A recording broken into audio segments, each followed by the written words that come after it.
أعوذ بالله من الشيطان الرجيم بسم الله الرحمن الرحيم وصلى الله على سيدنا محمد وعلى آله وصحبه أجمعين mbokk yi asalaamaaleykum wa rahmatullahi wa barakaatu. ñu ngi dellu seeg yéen ci suñu bindub Laxdari yu tey mu nekk suñu bindub fanweer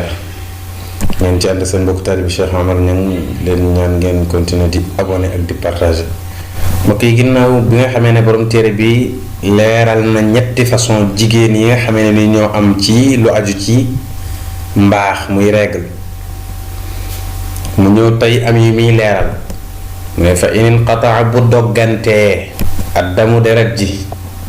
maanaam bu fekkee ne dafay dagg-daggee mu ñëw tey du ñëw suba wala mu ñëw tey du ñëw suba du ñëw ginnaaw suba naka lay def mu ne laf faqat bu boobaa na daal di tàppe na boole ayyaamahu bisi deret ja bu fekkee ne jigéen bi aadaam ci misaal juróom-ñaari fan la le premier gis na deret le 2 gisul le 3 gis na le 4 gisul le 5 gis na le 6 gisul le 7 gis na léegi kooku aadaam ba léegi yeggagu ca parce que am na 7 jours de romb na di réglam commencé ak léegi waaye nag nekkul ne 7 jours yépp gis na règle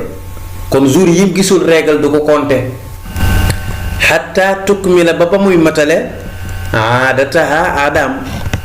kon tey bu fekkoon aadaam fukki fan la mu gis ne règle bi bu mu commencé saa yu ñëwee tey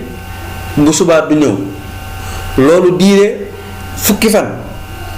buy wàññi na xam ne juróomi fan la am parce que nag fukki fan bu fekkee ne ak tëbal am na ca kon juróomi fan rek la gis règle kon na xam ne fukki fan romb na waaye nag juróomi fan la amagul. mu ne walaa yaxillu lil xaaidi daganul ci ki nga xam ne dafa gis règle solaatun julli daganul mu koy def bu ko defee julli ga wérut wala daganul ci moom sawmun woor bu ko defee koor ga wérut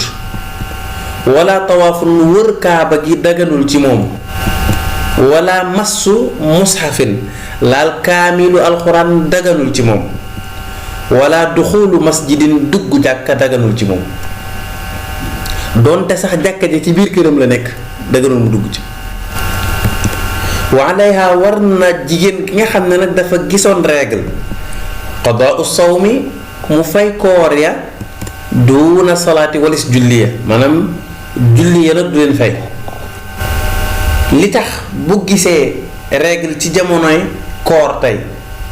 bu koor ga jàllee day fay koor ga du fay julli ya parce que julli dafa bëri lu muy répété wu koor nag benn yoon lay répété wu ci at mi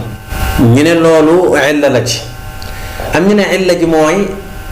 yaay Xawaa ba mu ko gisee ci jamono yoo xam ne du jamonoy koor aadama laaju di yàlla ndax dina fay julliyam déet yàlla yi wax ko ca dara ñu ne bi mu ko gisee ci jamonoy koor nag aadama laaj yàlla ndax day fay koor ga mu ne ko waaw daf koy fay moo waral jigéen bu gisee règle ci jamonoy koor di fay koor ga waaye du fay julli mu ne wa qiraatuha ak jàngam moom jigéen gi gis règle jaa'izatun lu dagan la jigéen gi gis règle dagan na mu jàng alxuraan pour bañ ko fàtte waaye nag dañ koy tere mu laal téere alxuraan kaamil bi xanaa lu dul ñi nga xamee ne nii dañ ciy jàng ci daara yi comme xale yi nga xam dañ ciy jàng ci daara ji wala ka leen ni jàngal bu dee jigéen la dara newu ci li ñu ko daganal nii nag mu jàng alxuraan bu fekkee ne jamono ji deret ji ñëw la waaye bu fekkoon ne deret ji dem na ba dagg sangu rek moo ko teree laab foofu mayetuñ ko sax mu jàng alxuraan fekk sangoogul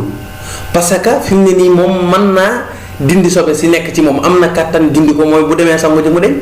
kon boobaa atteeb ko am janaba la yore duñ ko may sax mu jàng alxuraan parce que ki am janaba mën naa dem dindi ji janaba ji léegi mooy day sangu ji wala yaxillu du dagan li zawjiha ñeel jëkkër yi ki nga xam ne dafa am règle farjuha pëyam